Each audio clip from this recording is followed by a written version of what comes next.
Hey everybody. Today we're going to talk about the Second Great Awakening. Now, this was a movement based on religious beliefs that basically our country was kind of going a little south in terms of morals and ethics and what people have been taught for years, in church and from the Bible, and on some of the principles that America was founded on. So this giant movement is going to lead to a bunch of reforms, and you're going to get a chance to learn about each one. But I have some special guests who are going to discuss with you what they think is the most important reform that comes out of the Second Great Awakening. And your job is to learn a little bit about each one and figure out who's right, who's wrong, who had the best argument. So from my home to your home, we love you guys, miss you guys, hope you are safe and healthy, and hope to see you soon. Happy learning.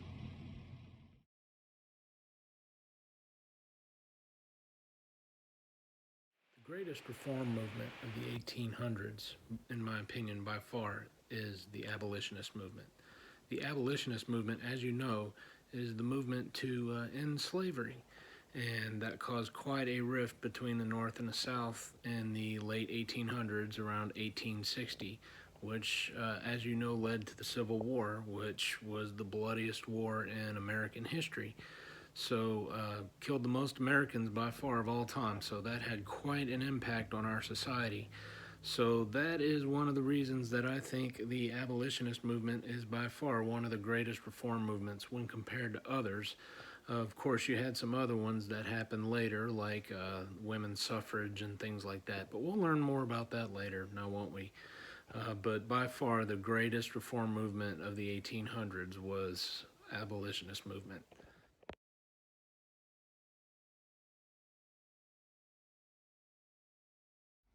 Hey everyone.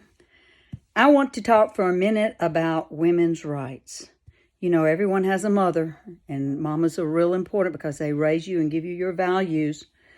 And I think a woman's voice is just as important as a man's. It's half of our country, if not more. We need to respect women and honor their rights as citizens of the United States and give them a voice in the political decisions that are being made by our government for the future of our country. So go women, go women's rights, and think about your mama when you're going to vote for which movement is the most important.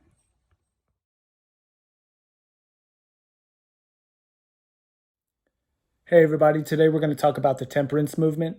Basically, the factory system was destroying American families. The men would work 16, 17 hours a day, 7 days a week.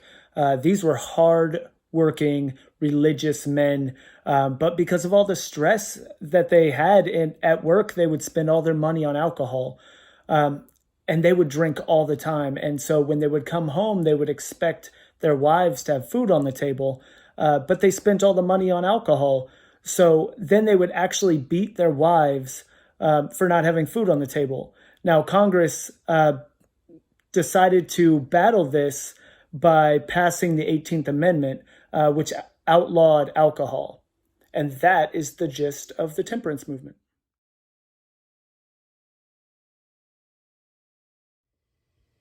Hey everybody.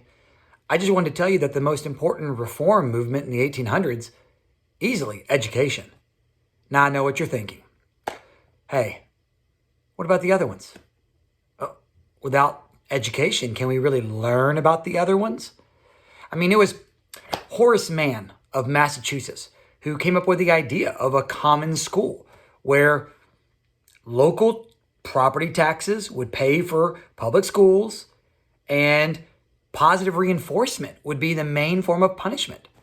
I mean, before that, kids literally got beaten in class by the teacher if they acted up.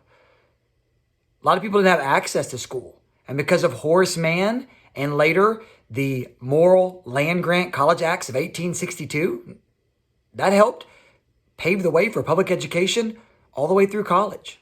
So education reform, it's the best reform of the 1800s. So we can learn about all the others.